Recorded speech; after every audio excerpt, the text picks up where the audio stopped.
सभी मेरे युवा वैज्ञानिकों को नमस्कार। मैं डॉक्टर सुनील आज एक बहुत ही अच्छी खुशखबरी आपके समक्ष लेकर आया हूँ।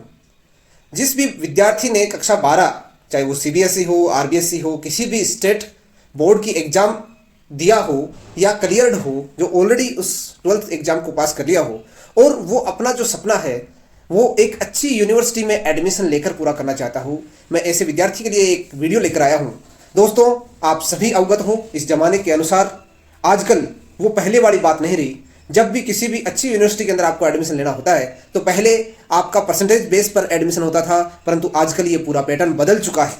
50% लाने वाला विद्यार्थी भी दिल्ली विश्वविद्यालय के अंदर अपना एडमिशन ले सकता है, बशर्त है उसको अपने सब्जेक्ट के प्रति बहुत ही अच्छा डीप नॉलेज हो, उसके प्रति समझ अच्छी रखता हो और उससे संबंधित जो क्वेश्चंस हैं उनको वो अच्छे से अटेम्प्ट कर सकता हो। विद्यार्थियों बहुत ही सुनहरा अवसर है। आइए अब समझते हैं इस एग्जाम का क्या तो पैटर्न होता है, किस तरीके से ये exam NTA national testing agency organise कराती है और किस तरह से हम इसके अंदर हम अपना जो फॉर्म है वो भर सकते हैं, क्या इसकी लास्ट डेट है। सारी प्रोसीजर आज के इस वीडियो के माध्यम से हम जानेंगे। एनटीए द्वारा जारी जो बुलेटिन है उसमें से मैं आपके समक्ष कुछ इंपॉर्टेंट इंफॉर्मेशन सार जो है उसको मैं आपके समक्ष लेकर आया हूं। दोस्तों, ये जो ऑनलाइन फॉर्म है, सबसे पहले हम जानते हैं CUET की फुल फॉर्म क्या है। दोस्तों, CUET की फुल फॉर्म क्या है? Common university entrance test.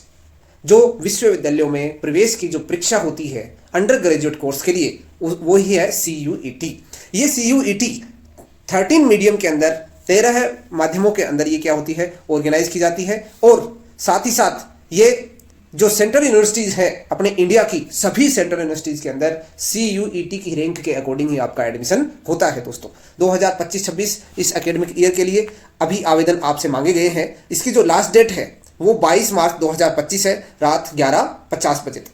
11:50 से पहले आपको ऑनलाइन फॉर्म सबमिट करना है। तो आप ये न सोचें कि इसकी लास्ट डेट काफ़ी पड़ी है, अभी एग्जाम देंगे उसके बाद सोचेंगे मेरे को ये एग्जाम देनी है कि नहीं देनी है। ये सारी जो बातें हैं ये आपके दिमाग में नहीं आनी चाहिए। दोस्तों, जब तक आप सोचोगे उससे पहले लोग फॉर्म जो है वो भर चुके होंगे, आवेदन भर चुके होंगे और आप उस रेस में, आवेदन वाली रेस में आप पीछे रह जाओगे, पिछड़ जाओगे। इसलिए मेरा ये आप के पास ये एक संदेश पहुंचाना है कि आप जल्दी से जल्दी, जैसे ही एग्जाम आपकी पूरी होती है, पूरी हो भी नहीं पाएगी, विशेषकर जो स्टेट बोर्ड है वो एग्जाम तो पूरी हो भी नहीं पाएगी 22 मार्च तक।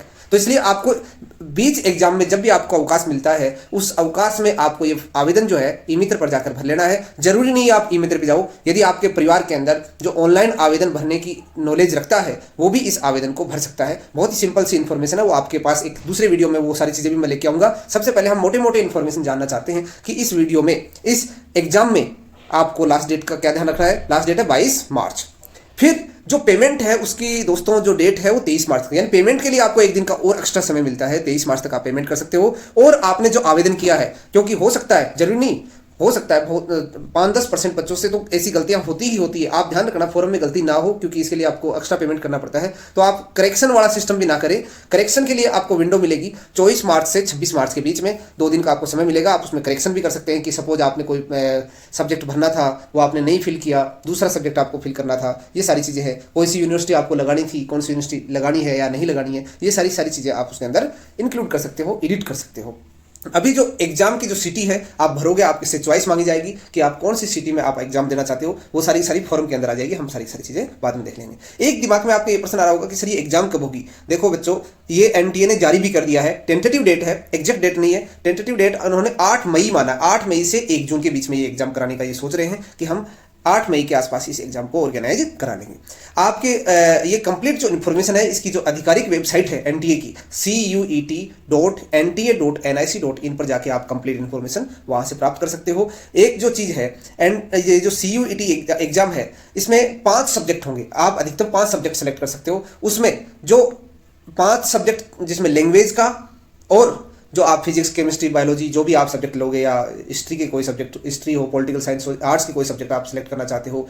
साथ ही साथ बच्चों इसमें एक जनरल एप्टीट्यूड टेस्ट होगा, वो सबको लेना होगा। ये विशेष का ध्यान रखना, जनरल एप्टीट्यूड टेस्ट सबका होगा। बाकी जो है, बाकी आपको सब्जेक्ट जो है वो आपको इसमें सिलेक्ट करने होंगे, यानी अधिकतम आप 5 सब्जेक्ट जो है वो सिलेक्ट कर सकते हो, जिसमें लैंग्वेज इंक्लूड होगा। साथ में फीस कितनी है? आप कहोगे कि सर फीस कितनी है? बेटा फीस तो इसकी देखो बहुत ज़्यादा है, इसका विशेष कर ध्यान रखना। फीस ज़्यादा है, अधिकतर बच्चे इसकी वजह से क्या पिछड़ जाते हैं, वो फीस की वजह से इस आवेदन को नहीं कर पाते हैं। तो बेटा ये बिल्कुल आपको नहीं सोचना है, क्योंकि ये नाम मात्र की फीस है। आप जब प्राइवेट किसी यूनिवर्सिटी के अंदर एडमिशन लोगे तो वहाँ पर हज़ारों में आपको फीस भरनी पड़ेगी, वो फीस बहुत मोटी होती है। वो ऐसी अच्छी क्वालिटी की स्टडी जो आपको यहाँ पर सेंट्रल यूनिवर्सिटीज़ के अंदर मिलती है वो किसी भी हाल में आपको प्रोवाइड नहीं कर सकते। सेंट्रल यूनिवर्सिटीज़ की फीस नाम मात्र की होती है, बहुत ज़्यादा फीस नहीं होती है। खाने का, हॉस्टल का भी बहुत अच्छा माहौल रहता है और आप पढ़ाई का भी माहौल, बहुत अच्छा माहौल मिलेगा, ये मेरी गारंटी है। आपको जो फीस है जनरल कैटेगरी के बच्चों को 1000 रुपये, और जो एक्स्ट्रा यदि आप एडिशनल कोई सब्जेक्ट लेते हो तो उसको 400 रुपये प्रत्येक सब्जेक्ट का आपको पे करना होगा। जो ओबीसी के हैं, ईडब्ल्यूएस के हैं, उन बच्चों को 900 रुपये, और जो एक्स्ट्रा यदि आप कोई सब्जेक्ट लेते हो एडिशनल तो उसको आप 375 रुपये पे करना पड़ेगा। SC ST और थर्ड जेंडर वालों को 800 रुपये, और यदि सेंटर्स आउटसाइड इंडिया से बाहर अब्रोड कोई बच्चा यदि इंडिया के अंदर यदि इसमें भाग लेना चाहता है तो आप में से शायद कोई नहीं है, 45 रुपये उसको पे करना होगा। ठीक है दोस्तों, आगे बढ़ते हैं। चलो जी, नेक्स्ट क्या कहता है, ये बताना चाह रहे हैं कि इस एग्जाम के अंदर मेन सब्जेक्ट कौन कौन से हैं, जो आपको मैं सब्जेक्ट भी लास्ट में बता दूंगा। एक जनरल एप्टीट्यूड टेस्ट, एक तो जनरल आपको लेना ही लेना होगा। 23 सब्जेक्ट है, उस सब्जेक्ट में आप सिलेक्ट कर सकते हो मेरे को कौन कौन से सब्जेक्ट के अंदर आपको एग्जाम देनी है, और 13 लैंग्वेज है। उन लैंग्वेज में भी आप कोई सब्जेक्ट जैसे एक लैंग्वेज लेना चाहते हो, 2 लेना चाहते हो, वो आपकी मर्जी है, आप पर डिपेंड करता है। सिर्फ जनरल एप्टीट्यूड टेस्ट आपको लेना ही लेना है, बाकी लैंग्वेज और जो एडिशनल सब्जेक्ट है वो आप जो स्पेसिफिक सब्जेक्ट है वो आप इसमें से सेलेक्ट कर सकते हो। इसके कोड वगैरह अपने बाद में बता देंगे। 13 जो लैंग्वेज के जो सब्जेक्ट है वो कौन कौन से हैं, जिसमें आसामीज है, बंगाली है, इंग्लिश है, गुजराती है, हिंदी है, कन्नड़ है, मलयालम है, मराठी है, पंजाबी है, उड़िया है, तमिल, तेलुगु और उर्दू। इनमें से लैंग्वेज में से कोई भी आप कोई भी 1 या 2 सब्जेक्ट आप इसमें सेलेक्ट कर सकते हो। Language to be tested through reading comprehensive knowledge, आपको इसके अंदर क्या क्या नॉलेज रखना है। लिटरेरी है, आपको फिक्चुअल है, नैरेटिव है, लिटरेरी एप्टीट्यूड है, वोकेबुलरी आपको किस प्रकार इसमें तैयार करनी है, वो सारे एनसीईआरटी का जो सिलेबस है मेन रूप से आप विशेषकर इस एग्जाम में आपको, अब आपके दिमाग में एक प्रश्न ये भी आ रहा है कि सर एग्जाम में क्या आएगा, तो जो सिलेबस एनसीईआरटी ने दे रखा है 12th के अंदर वही इसके अंदर आपको मिलेगा। रही बात जनरल एप्टीट्यूड की, जनरल एप्टीट्यूड की बच्चों एक बुक आती है, आप उस बुक में से आपको मार्केट में बहुत सारी बुक मिलेगी। सीयूईटी की आज के टाइम पर तो बहुत अनगिनत जो पब्लिशर हैं उन्होंने पब्लिश कर रखी है, वो बुक आप खरीद लेना और उसमें आप जो क्वेश्चंस हैं उनको लगाना। आपको मार्किंग जो स्कीम है, एक क्वेश्चन का 5 मार्क्स है और इसमें नेगेटिव मार्किंग भी है एक, यानी आप ये कह सकते हो कि 5 नंबर का एक क्वेश्चन जब गलत होता है तो उसमें आपको एक नेगेटिव मार्किंग का अंक आपका कटेगा, एक कट जाएगा। ठीक है जी, आगे चलते हैं। आपका मोड ऑफ एग्जाम क्या होगा? मोड ऑफ एग्जाम होगा आपका जो कंप्यूटर बेस्ड होगा, ऑनलाइन एग्जाम होगा। कितने क्वेश्चंस होंगे? एक सब्जेक्ट के आपको 50 क्वेश्चंस मिलेंगे। एक सब्जेक्ट के कितने क्वेश्चन मिलेंगे? 50 क्वेश्चंस मिलेंगे। अब देखो बेटा, अब बात करते हैं ड्यूरेशन। तो एक पेपर के लिए आपको 60 मिनट। हाँ, एक चीज़ का विशेषकर ध्यान रखना, इसमें जो कॉम्बिनेशन है, जो एग्जाम है, एडिशनल सब्जेक्ट यदि आप कोई लेते हो तो उसकी एग्जाम तो अलग डेट में होगी, और जो लैंग्वेज के हैं, जनरल एप्टीट्यूड टेस्ट है और इसके साथ में जो पेपर है उनका एक साथ होने की संभावना पूरी है। जैसे पिछले साल क्या हुआ था कि 4 पेपर जो थे, 4 पेपर का तो एक दिन टेस्ट ले लिया था, यानी 60 मिनट के 4 टेस्ट हो गए थे, और एक जो टेस्ट है उन्होंने बाद में लिया था। तो इस तरह से सीयूईटी की एग्जाम जो है एनटीए इस प्रकार करवाता है। यूनिवर्सिटीज़ की जो लिस्ट है वो आगे आपको मैं बता दूंगा। और अभी हम जो चलते हैं कि हम किस प्रकार हमको जो आवेदन है वो सेंड करना है, तो एनटीए कहता है कि आपको हमारे पास कोई भी आवेदन जो है ऑफलाइन भेजने की आवश्यकता नहीं है, न व्हाट्सएप वगैरह करने की आवश्यकता है। आप तो ऑनलाइन आवेदन करें और एग्जाम दें। एग्जाम के लिए एडमिट कार्ड आपके पास भेज दिया जाएगा। आपको क्या क्या रखना है, फोटोग्राफ, सिग्नेचर, ये सारे आपको कंप्लीट रखना है। इसकी जो आवेदन करोगे उस टाइम पे आपको क्या है कि जो फोटो है वो जेपीईजी या जेपीजी फॉर्मेट में रखना है। आपका 80% फेस इसके अंदर आपको विजिबल होना चाहिए, और कान के जो आसपास की जो जगह है, वो कान के साइड में जो जगह है वो व्हाइट बैकग्राउंड होना चाहिए, उसका विशेषकर ध्यान रखना है। व्हाइट बैकग्राउंड होना चाहिए, कलर्ड नहीं होना चाहिए। और जो फोटो है इसकी जो साइज है 10 KB से 200 KB है। जो आवेदन करते हैं उनको सबको समझ है कि वो कितने किलोबाइट की जो फोटो है वो किस तरह से हम इसको कंप्रेस करते हैं। ऑनलाइन भी कंप्रेस कर सकते हो और आपके मोबाइल के अंदर भी इस तरह का फीचर होता है। सिग्नेचर का भी आप जेपीजी फॉर्मेट में कर सकते हो। ये आवेदन का जो प्रोसेस होगा उसके अंदर ये सारी डिटेल आपको बता दी जाएगी। आपके पास ये जैसे PWD है, PWBD, इसका आपके पास सर्टिफिकेट होना चाहिए। जो हैंडीकेप्ट वगैरह हैं उनके पास उनका सर्टिफिकेट होना चाहिए। आवेदन करते समय जो पेमेंट है आपको ऑनलाइन ही करना पड़ेगा। ऑनलाइन के मोड जो है नेट बैंकिंग हो सकता है, क्रेडिट कार्ड हो सकता है, डेबिट कार्ड हो सकता है, यूपीआई हो सकता है, यानी फ़ोन पे भी कर सकते हो आप। सीधी सी बात है, बस प्रोसेसिंग फीस होगी, नाम मात्र की प्रोसेसिंग फीस होती है, कोई ज़्यादा प्रोसेसिंग फीस भी नहीं होती है। रिफंड इसमें होगा नहीं, इसका विशेषकर ध्यान रखना। आपका मूड बाद में बदल गया कि नहीं मेरे को तो क्या करना है, इतना सारा पैसा लग गया और मेरी तो तैयारी नहीं हो रही, मैं तो वापस रिवर्ट करना चाहता हूँ। रिवर्ट करने वाला इसमें कोई ऑप्शन नहीं है। एनटी कहता है कि हम एक बार पैसा ले लेते हैं, आपको वापस नहीं देंगे।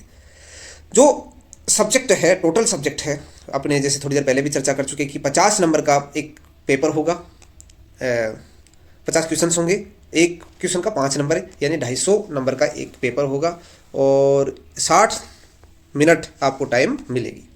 5 जो है सब्जेक्ट आप सेलेक्ट कर सकते हो, जिसमें लैंग्वेज और जनरल एप्टीट्यूड टेस्ट भी इंक्लूड है।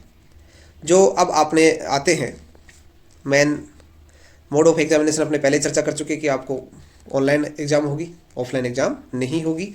और जो डेट ऑफ एग्ज़ाम है उसका ड्यूरेशन दे रखा है, टाइम वगैरह बिल्कुल भी अभी नहीं दे रखा, वो बाद में बताएंगे सारे।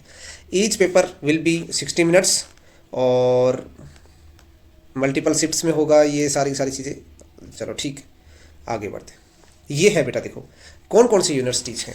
सर आपने कह तो दिया कि बहुत अच्छी यूनिवर्सिटी, सेंट्रल यूनिवर्सिटीज़ के अंदर आपका एडमिशन होगा। बेटा ये यूनिवर्सिटीज़ हैं, देखो अलीगढ़ मुस्लिम यूनिवर्सिटी, बहुत नाम है इस विश्वविद्यालय का। असम विश्वविद्यालय, Baba Saheb Bhimrao Ambedkar university, BHU, central university Andhra, Bihar, Gujarat, Haryana, Himachal Pradesh, Jammu, Jharkhand, Karnataka, Kashmir, Kerala, Orissa, Punjab, Rajasthan, Tamil Nadu. Doctor Hari Singh Gaur विश्वविद्यालय, गुरु घासीदास विश्वविद्यालय, Hemvati Nandan Bahuguna Garhwal university, Indira Gandhi national tribal university, Jamia Millia Islamia, JNU Jawaharlal Nehru विश्वविद्यालय जो दिल्ली में है, जहाँ पर अपने निर्मला सीतारमण वगैरह ने, बहुत बड़े बड़े जो लोग हैं उन्होंने पढ़ाई की है, और अपने जो विदेश मंत्री हैं उन्होंने भी वहीं से पढ़ाई की है। महात्मा गांधी अंतर्राष्ट्रीय हिंदी विश्वविद्यालय, मणिपुर विश्वविद्यालय, मौलाना आज़ाद नेशनल उर्दू विश्वविद्यालय, मिजोरम यूनिवर्सिटी। और बात करें तो नागालैंड नॉर्थ ईस्टर्न हिल यूनिवर्सिटी, पौंडुचेरी, राजीव गांधी यूनिवर्सिटी, सिक्किम, तेजपुर। कहने का मतलब बहुत सारी, यूनिवर्सिटी ऑफ दिल्ली भी है इसके अंदर, यूनिवर्सिटी ऑफ इलाहाबाद भी है, त्रिपुरा है, स्टेट यूनिवर्सिटीज़ भी है बेटा इसके अंदर। स्टेट जो यूनिवर्सिटीज़ हैं उनको भी इसके अंदर इंक्लूड किया गया है।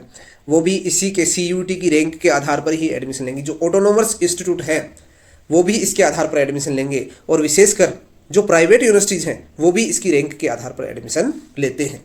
तो कहने का तात्पर्य ये है कि CUET एग्ज़ाम आपको देना ही देना है, आपके पास इसके पास कोई चारा नहीं है। अच्छी जगह से आप यदि अध्ययन करना चाहते हो तो आपको ये एग्ज़ाम देना ही होगा। ये जो इन्फॉर्मेशन है जो आपको एडमिट कार्ड से संबंधित है या आवेदन करने से संबंधित है, ये सभी आप CUET.NTA.nic.in पर जाकर आप देख सकते हो, वहाँ पर आवेदन कर सकते हो। अभी बात आती है सब्जेक्ट की। सब्जेक्ट इंग्लिश, हिंदी, ये लैंग्वेज हैं, अभी जो पहले भी चर्चा कर चुके 13। Accountancy, agriculture, anthropology, biology, business studies, chemistries, environment science, computer science, economics, fine art, geography, history, home science, knowledge, tradition, mass media, mathematics, applied mathematics, dance, drama, music, physical education, physics, political science, psychology, Sanskrit और sociology, और general aptitude test. अब देखो बच्चों, एक समस्या आती है। समस्या क्या आती है? जैसे पिछली बार जब आवेदन किया था, मैंने भी कई बच्चों का आवेदन किया था, उसमें हमने ये ऑब्जर्व किया कि जैसे दिल्ली विश्वविद्यालय है, दिल्ली विश्वविद्यालय के अंदर कुछ कॉलेज है, जैसे नॉर्थ ब्लॉक है, साउथ ब्लॉक है, तो उनके अंदर आपको जैसे सिंपल BSc है तो सिंपल BSc में आपको मिलेगा जैसे फिजिक्स है, केमिस्ट्री है, बायोलॉजी है, जैसे फिजिक्स है, केमिस्ट्री है, मैथमेटिक्स है, तो ये एक आपको स्ट्रीम मिलती है। सेंट्रल यूनिवर्सिटीज़ के अंदर एक खासियत होती है कि वहाँ पर आपको मतलब इंटर डिसिप्लिनरी कोर्स मिल जाएगा, मीन्स फिजिक्स है, केमिस्ट्री है, इसके साथ में आपको दूसरा पॉलिटिकल साइंस मिल जाएगा, हिस्ट्री मिल जाएगा, तो वहाँ पर तो उसका एडवांटेज आपको मिलेगा। एक चीज़ आपको और मैं बताना चाहूँगा कि पिछली बार भी हम लोगों ने ये देखा था कि जो CUET एग्ज़ाम है इसमें B.Ed के लिए भी कोर्स है, यानी आप B.Ed करना चाहते हो तो B.Ed के लिए भी आप एग्जाम दे सकते हो, पर उसमें एक विशेष का ध्यान रखना, ये केवल और केवल सेंट्रल यूनिवर्सिटीज़ के अंदर ही है। दिल्ली विश्वविद्यालय, जैसे जयपुर के अंदर महाराजा या महारानी कॉलेज हैं, उनके अंदर इस तरह का एडमिशन नहीं होता है, वो B.Ed की कॉलेजों के अंदर ही होता है। सेंट्रल यूनिवर्सिटीज़ में ये ऑप्शन है, तो यदि आप B.Ed भी साथ में करना चाहते हो, इंटीग्रेटेड कोर्स करना चाहते हो, तो सेंट्रल यूनिवर्सिटीज़ में ये ऑप्शन है, तो आप वो यूनिवर्सिटी भरना चाहिए आपको। और यदि आप दिल्ली विश्वविद्यालय से आप बीएससी ग्रेजुएशन करना चाहते हो तो दिल्ली विश्वविद्यालय के आपको कोर्सेज चेक करने हैं कि उसमें आपको फिजिक्स है, केमिस्ट्री है, बायो है, फिजिक्स केमिस्ट्री बायो, या फिर मैथमेटिक्स है, या आपको हिस्ट्री ज्योग्राफी पॉलिटिकल साइंस है। तो आपको वो संकाय पता करना है कि वहाँ की कॉलेज के अंदर किस तरह का कॉम्बिनेशन चलता है। वो आपके सामने वहाँ पर भी आएगा जब आप आवेदन करोगे ना, तो उसमें भी ये ऑप्शन आपसे पूछेगा कि ये जो आपने करिकुलम डिसाइड किया है कि मेरे पास 3 कॉम्बिनेशन ये है, इस स्ट्रीम की कॉम्बिनेशन ये है, तो वो कॉम्बिनेशन वहाँ पॉसिबल है कि नहीं है, उस अकॉर्डिंग आपको वहाँ पर आवेदन करना है। तो इस चीज़ का आपको विशेष कर ध्यान रखना है। जो इस चीज़ की समझ रखता है, जो आवेदन फिल करने की समझ रखता है, आवेदन उसी से करवाएं, क्योंकि आपको करेक्शन के लिए मात्र 2 दिन का समय मिलेगा।